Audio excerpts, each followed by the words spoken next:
important thing we want to talk about is your role as Bruce Almighty. Well, the Buffalo Sabres lost again last night at the hands of the Toronto Maple Leafs. It was Of course they did. They're my team. How did that happen? My first movie. Yeah, I'm still waiting for the other offers to come in, the other scripts. Give me the background of that. I'm trying to think. It had to be the summer of 2002 because I think the movie came out in 2003.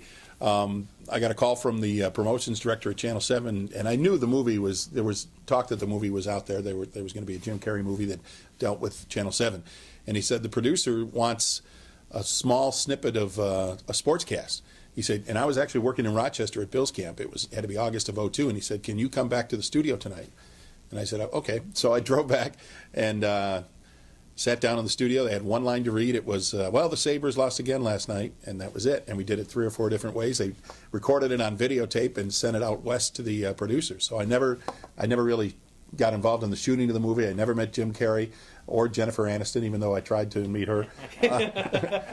The funny thing was, that was the only piece of video the producer requested.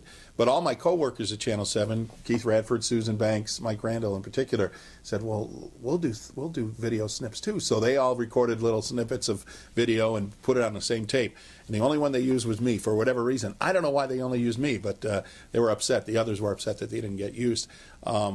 I don't know why they used me, because later in the movie there is a sportscaster.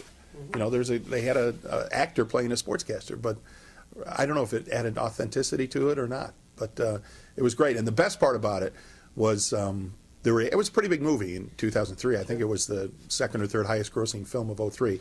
Well, I'll take some credit for that, but but the best part was friends of mine and people I hadn't seen in years, college friends, high school friends, old girlfriends from wherever, they all had a similar experience that I would hear about later. They'd be sitting in the movie not knowing that I was going to be there, and in the middle of the movie they would jump up or shout out, "Hey, I know that guy!"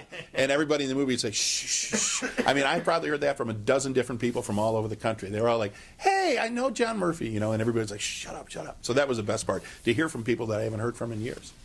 Probably giving you as much exposure as anything you've done.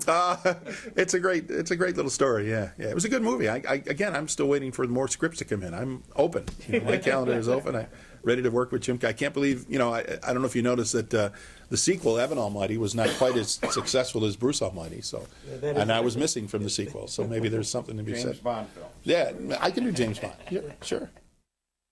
Well, the Buffalo Sabres lost again last night at the hands of the Toronto Maple Leafs. It was Of course they did. They're my team.